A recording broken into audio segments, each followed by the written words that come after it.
Hello, my name is Andrew, and in this video we're going to be covering how I cured 7 of the top most common health problems with simple natural remedies.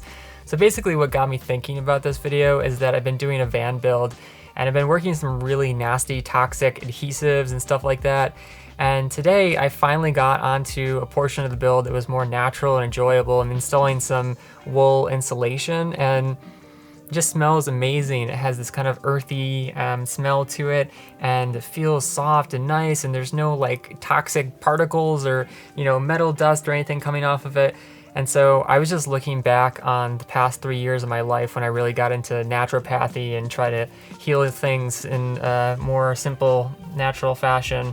And I realized there's actually a lot of conditions that have pretty simple fixes. So I'm not an expert, but I'm just going to talk about my personal experience, and you can take it or leave it in terms of information. But I've got a little checklist here on my super note, and yeah, we're just going to go through them and I'll tell you how I cured each of them. So the first one is allergies, and this is a problem that I had for essentially 20 years. Somewhere back when I was maybe around 10 years old, I just started like sneezing and being stuffed up all the time, and it was like dust bothered me, pet fur bothered me. I had seasonal allergies, so just like, I don't know, when fall would come around and just like sneezing and sneezing, and I was just miserable, So I went to the doctor and I was prescribed allergy medicines, and I just jumped from one to the other. I was on like Claritin, then I was on Zyrtec and etc. And they didn't really work, my allergies were still a real pain, and it helped a little bit, but they were still there, and I was just getting so drowsy, So it's just a miserable experience, and I'm not kidding when I say that I literally lost years of my life to taking allergy medications because I couldn't focus in school. I was just like half asleep. And then they put me on nasal spray, and that just made my nose bleed, and it didn't work either. So I just had a miserable time of it. And then around 2020, I just kind of like started cleaning up my diet, So I switched to whole foods. I went to vegan, and that wasn't necessarily the cure, but what was the cure was getting rid of dairy. And it turns out I was extremely allergic to dairy, and like no one ever told me this. No one even suggested this as a possible factor. And once I stopped eating dairy and also gluten, I think, and then processed sugar, processed foods and snack foods and stuff like that, like once I cleaned up my diet, my allergies just poof, gone. It took, I would say, about 2 to 3 months for them to be completely gone. And the first couple weeks when I stopped taking my allergy medicine, things initially got like worse because my body was so used to having it. But then after I started eating healthy, it just, it's never come back. And so I'm 33 years old, and I've been allergy free for 3 years. So that was a pretty easy one, honestly. Just most people are allergic or intolerant to dairy, so that's the number one place to start with allergies. And this whole thing about seasonal allergies is just a load of crap, in my opinion. I don't think anyone has seasonal allergies. I think it's just a case of people's immune systems being like super ramped up to the point where they'll just like overreact to anything. So that's allergies. Another one, this is kind of like the next thing I occurred, was asthma. Also, probably starting in high school, I think I started to have real problems with asthma. Like I was on the track team, and I would be breathing, and I could just feel this rasp, like, in my lungs, and I couldn't run as fast or with as much endurance as I wanted to, and it was like really holding me back. And then if I was in like a dusty area or something like that, I would almost not be able to breathe. Like my chest was so tight in the winter too, like, I just like couldn't breathe. And so after I started working on my diet, I think that was a big part of how I cured my asthma too, is just like cleaning up my diet, getting the dairy out in specific. But I also started practicing deep breathing in through my nose, because I realized that because I had been stuffed up for most of my life with dairy, mucus from dairy, my body trying to get it out, I couldn't breathe through my nose, right? Because the nose is a smaller passageway. But actually, the reason that the nose is smaller than the mouth is because the nose filters out all of these particles. So when you're breathing in through your mouth, what's happening is that like all of these toxins are coming straight into your lungs and irritating your lungs and your airways. And so your airways start to, constrict, because they're like trying to prevent all this toxic stuff from coming in. So what I realized is that when I started breathing in through my nose and, clearing things up through my diet, I didn't have any asthma anymore. And another thing that I practiced doing was just like really deep breathing, because I also realized that from this whole life of, you know, being stuffed up, I was breathing very shallowly. So my breath would sound like, you know, when I was running. And I think a lot of people can relate to this. It feels like you're being strangled. It's not fun whatsoever. So I just started breathing very slowly in through my nose, like, you know, when I was running. And so instead of using like a 2 count or a 1 count where I'm like, you know, I would count to almost like 6 when I was running. So I would kind of mash it up with my steps. If I'm going like, I would go like, so it's like 1, 2, 3, 4, 5, 6, 1, 2, 3, 4, 5, 6, or even longer, you know. And initially it felt like I was actually starving for oxygen, and it sort of scared me, you know, because I was used to breathing like so shallowly. But then after I practiced it for a while, my lungs started to expand, they started to get stronger, and because I was breathing through my nose, I wasn't bringing toxins in. And yeah, it started to work really well. And sometimes even in addition to that, I would like, when I reached the top of my breath, I would just hold it for like a second or two. And this also helped expand my lungs. And so yeah, I also have no asthma. I've gotten rid of my inhaler, haven't used it for years, haven't needed one. So yeah, that's how I cured my asthma. Another big one that happens probably a year later was brain fog. Essentially, like, I just couldn't even focus anymore. And this is around like 2020 before I went vegan. And, you know, just cleaned up my diet in general. It wasn't just veganism. And I do eat meat now, which we'll talk about. But probably a year later, after I started to fix my diet, I started working with this naturopath, and she recommended fasting to me, intermittent fasting, which is essentially like trying to go longer and longer periods without eating, and then like having a larger meal instead of just snacking. And so what I did was I just started moving my breakfast back in the morning. So like usually I would just like eat cereal right away, and then I just immediately, like, my brain would just get so tired, you know? I would just like feel like I couldn't even function without drinking coffee or something like that. So at first it was like an hour, and then I moved breakfast back like 2 hours, 3 hours, to the point where I was eating around like 10, you know, sometime between 10 and 12 for my first meal. And I would just start the day with like juice and coconut water for electrolytes, you know. So, because if you just drink plain water when you're fasting, you can get a headache. You can, your electrolytes just get completely out of balance. So like coconut water, tea, alkaline tea can be really helpful too. And what I realized is that like when I wasn't loading myself up with carbs in the morning, I just had this hunger, you know, like a lion, creatively, just like exercising wise. I think if you were gonna like go out and run an ultra marathon or something, you would want to eat breakfast, and you can handle eating a heavier, you know, protein breakfast. But if you're just kind of like sitting in a computer or drawing, you know, stuff like typical office job, you know, you don't need a huge breakfast in the morning. So anyways, I would start the day with juice, and then I would go out on a walk, and this would really get my digestion going. And then I would eat when my digestion felt strong, you know? And then the last thing I did, so I did fasting, cleaning up my diet, and exercising in the morning. The last thing I did was iodine. I started eating seaweed, kelp specifically, which contains iodine. And iodine is essentially what the thyroid uses to function. And the thyroid controls the entire body. It's like the thermostat for the body. So when your thyroid is really sluggish, you can't even function. That's one of the main causes of brain fog for people. So I just started taking a small amount, you know, like 3 to 5 grams of seaweed. I would just boil it in some water for about half an hour. And I would have it in the morning, you know, kind of like a coffee replacement. And it was just like, whoosh, you know, with that and fasting and exercising and juicing, just like, yeah, I would wake up at 5 a.m. in the morning. I would write an entire 1,000-word video script. And yeah, I'd be done, you know, with it before I'd even started my day on brain fog with, you know, cereal and oatmeal and all these carb-heavy foods. So that's how I cured my brain fog. I do have a full video on that if you want to watch it, as well as for asthma and allergies.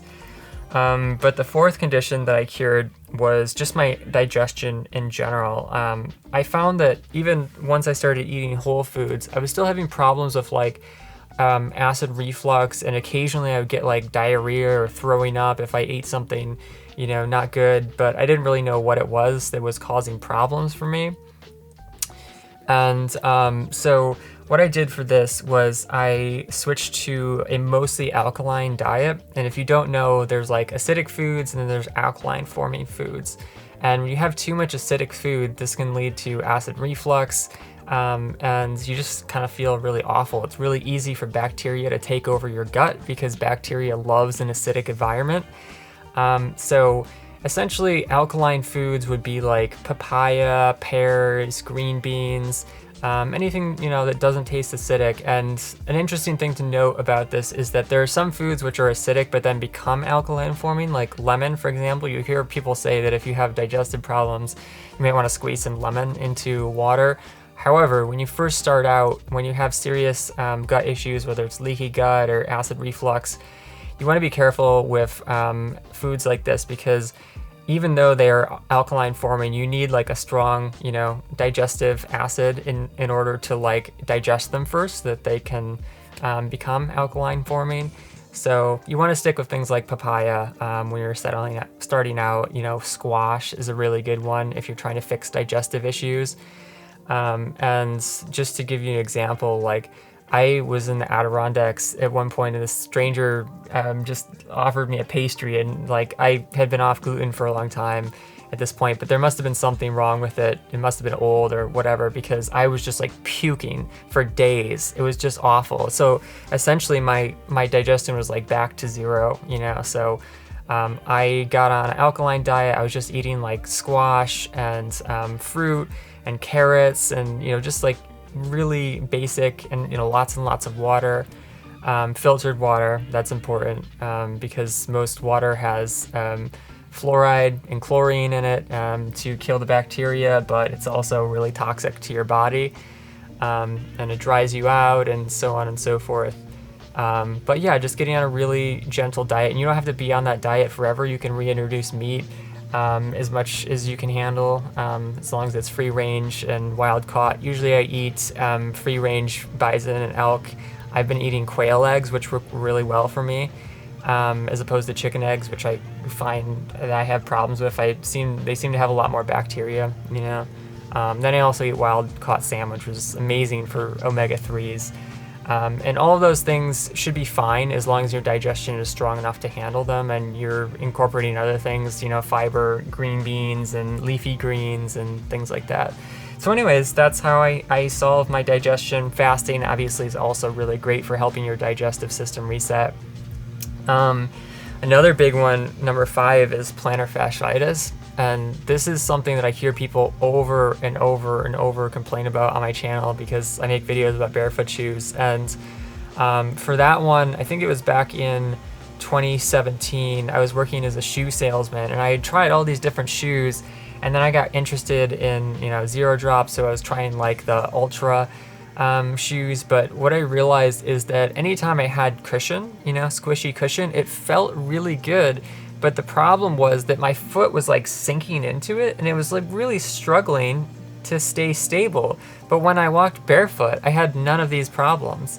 And so I think it was after this mile race that I ran where I had plantar fasciitis so bad that I couldn't even walk. So it was just like, screw this. I decided to get rid of cushion shoes completely, and I switched to a pair of Vibram 5 fingers, those toe shoe things. They were only about 4 millimeters thick.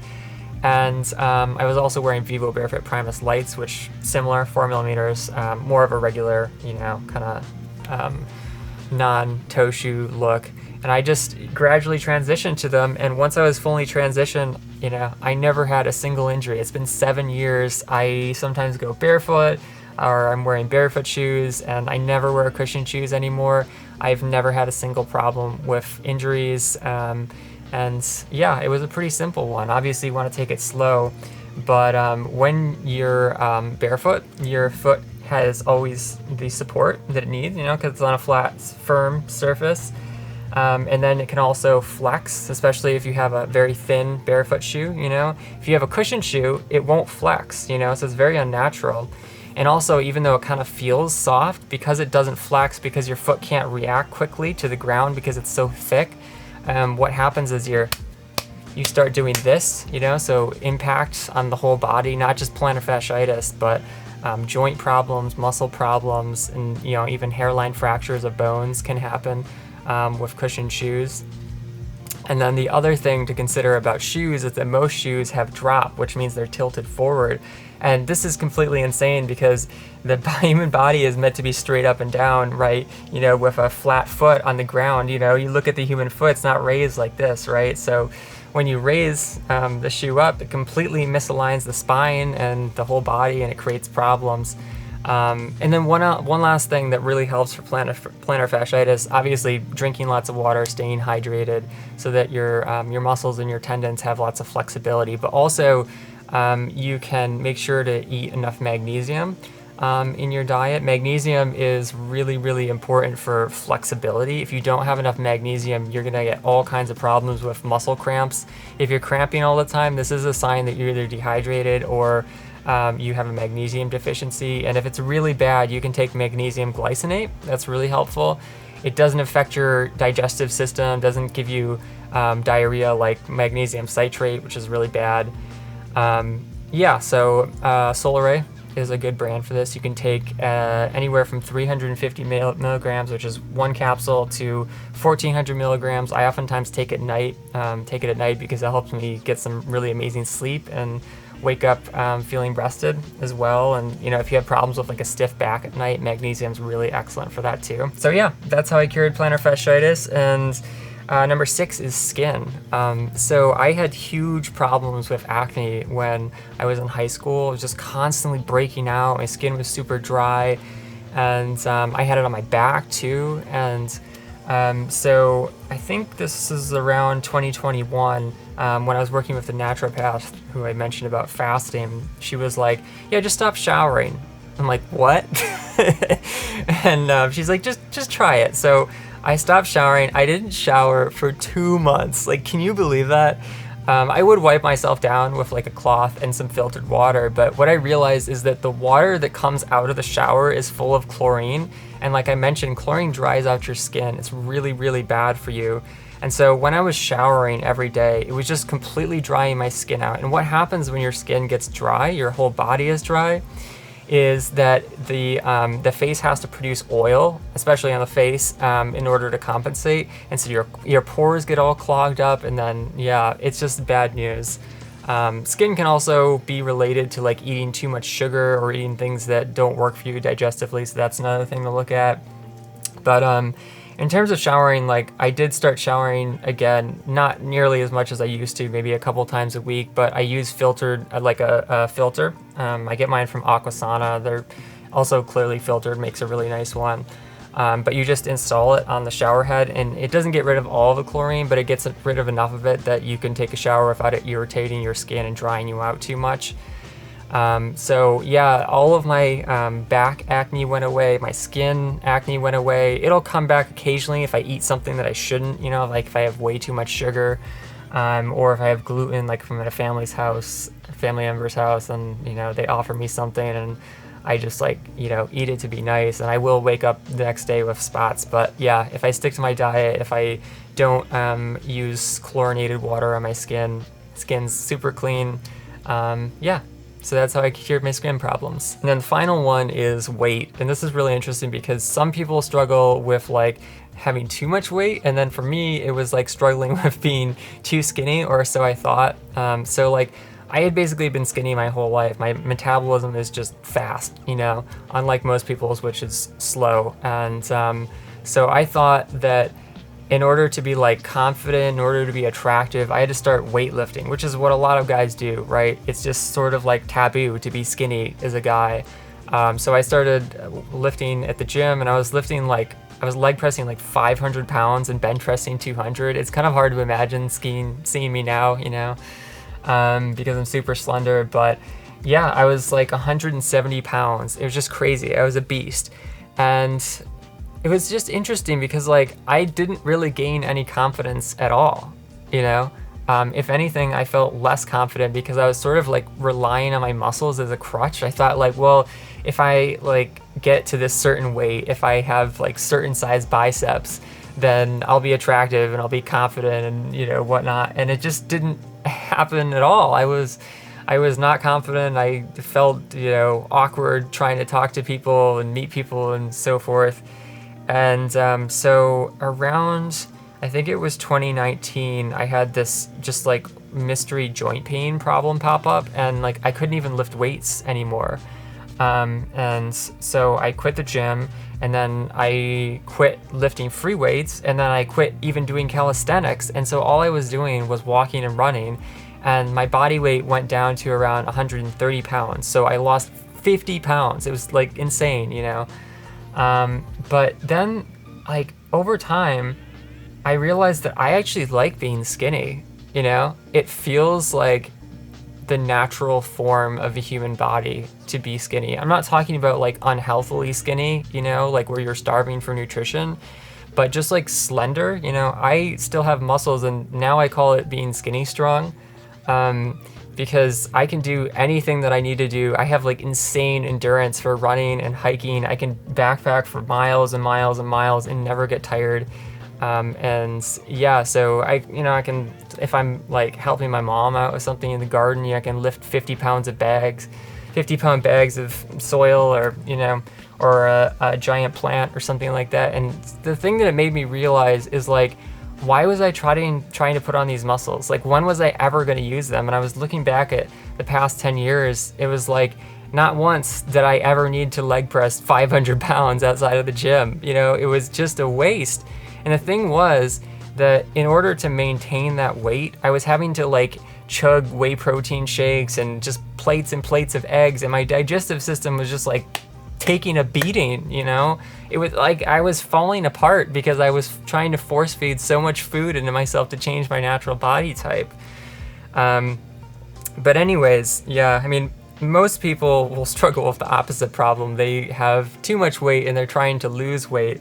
But either way, it's the first step obviously is to like know when you feel good. Like, what weight do you feel good at? What weight do you feel healthy at? What weight do you feel like you have energy and all that? And if you're not at that weight, then it's usually food related. Like for people who have a slow metabolism, it's because they're eating too much sugar and high carb foods. And they need to eat more things like nuts and high quality meats, and just like really dense foods, you know, that kind of like sustain you. And because if you're eating like sugar and high carb foods, your body is doing this. You're constantly craving those foods, and sugar eventually turns into fat. So actually high quality fats are the thing to be on if you want to lose weight, because they satisfy you, you know, and they're just full of nutrients. But anyways, exercise too is really important. I think diet is the major thing. I think you can exercise as much as you want, but if you eat a shit diet, then you're still going to be overweight, you know? So I usually walk about an hour and a half, walk and run an hour and a half every day. And that's enough for me. I don't need to go to the gym. I haven't worked out since the end of 2019. And my energy, my strength, my endurance are all amazing. Even though I look skinny, I'm actually really strong. Whew. So yeah, those are my 7 remedies for some of the most common health problems. But if you have a question about any of them, let me know in the comments, or if you want to learn more, you can check out my Natural Remedies Health playlist. Anyways, thanks for hanging out with me. I hope this video was helpful to you, and I'll catch you next time. Peace.